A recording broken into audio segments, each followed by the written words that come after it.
Hello. So, in today's lesson, we are looking at what was Marshall Aid, or it might be known sometimes as the Marshall Plan as well. It's the same thing. So, we've got two learning objectives to understand why the USA set up Marshall Aid and to understand the effects of Marshall Aid for the East and West.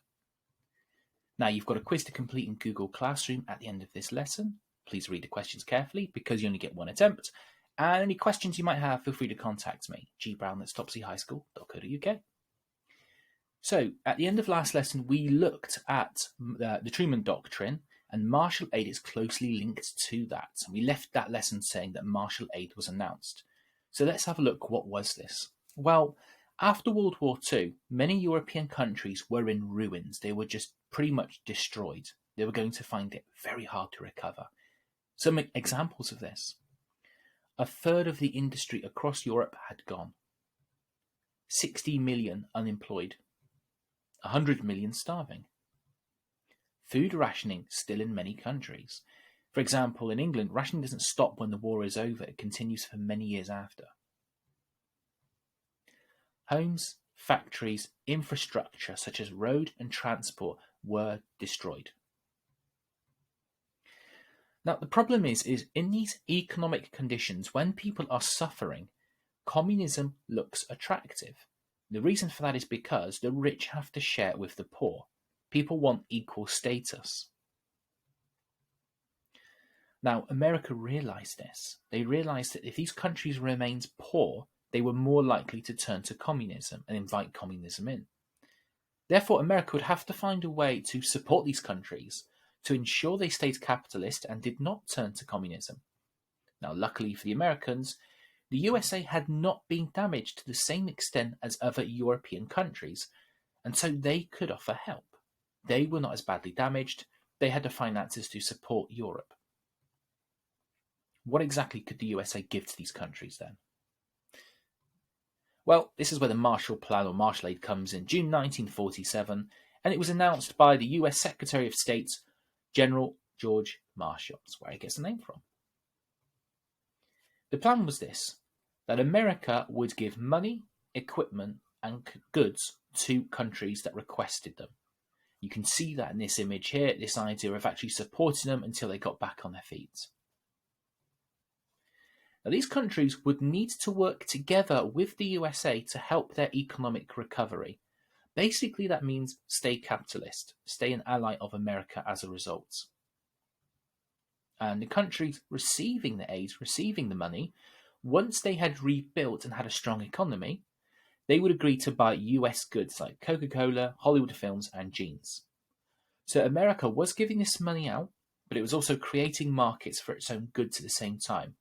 America had a lot of goods they wanted to export or sell to other countries around the world, but no one could afford them. They were all recovering, trying to bring their country back up. By America giving this money out, it meant the countries would stay capitalist, they would have strong allies, and they would have a market eventually for their own goods as well. So, what were the results of this plan? Between 1948 to 1952, America gave $12.7 billion of aid to Western Europe. That is an incredible amount. Now, this money came from American taxpayers, as this image shows. The idea is America basically said, we need to give you money so that you can regrow again, so you can redevelop your country. Money was the best solution to do this. The countries of Western Europe could therefore rebuild after the war, and this seemed unlikely before the USA's involvement.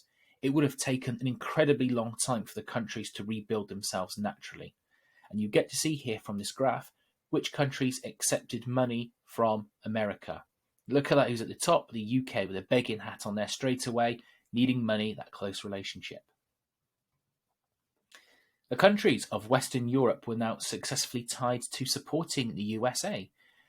They now had more allies, the USA, as a result, because of this money being lent out. You couldn't borrow the money from America and then turn your back on them. You had to have a close alliance. This meant America had most of Western Europe on its side against the communists. And the Grand Alliance had now clearly gone. It was a thing of the past. America had set itself up against its former ally, and invited others to join them. So, how did Stalin respond to martial aid? Well, first of all, Stalin refused to work with the USA. He didn't want to show how poor his country was, and one of the checks to get martial aid was that you had to have a thorough check of your country's finances.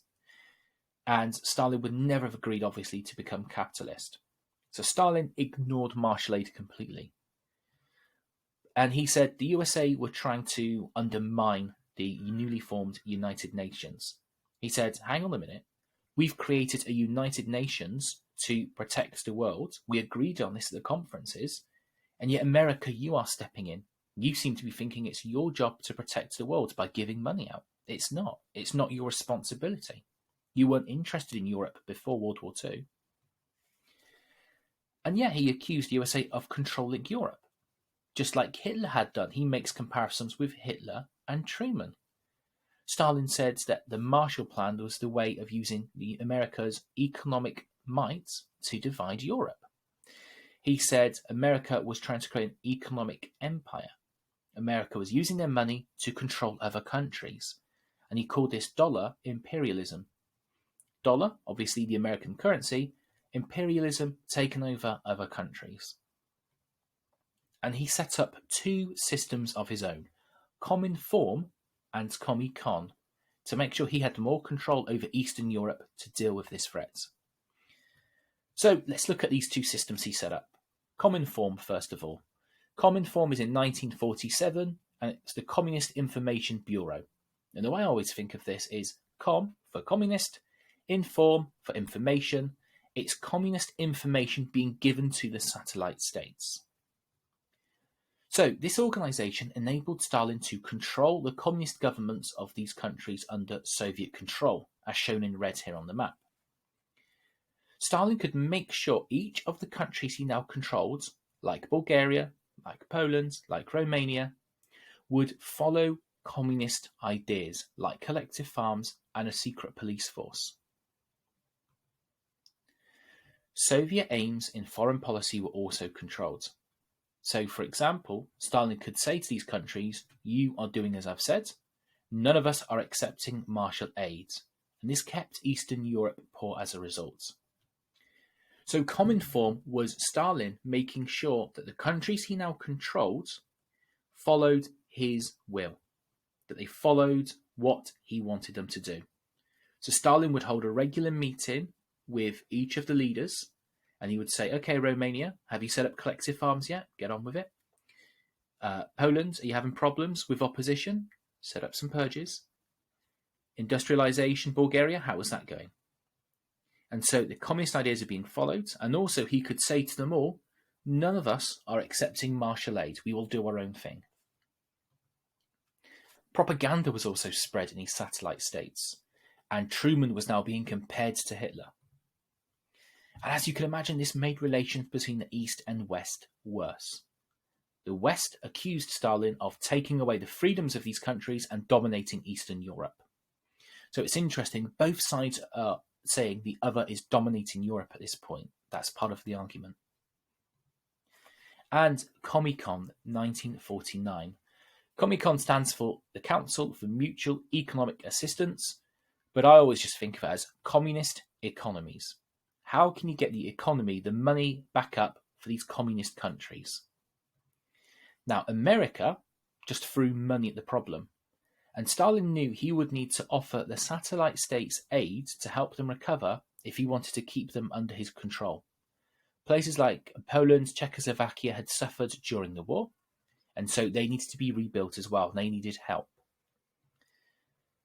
But the Soviet Union had been badly damaged by the war, unlike the USA. If you think about all the fighting that took place in the Soviet Union, all the damage that the Germans did when they invaded, this meant that whilst America had a lot of money they could throw at the problem, the Soviet Union did not. They did not have the financial resources to support the satellite states.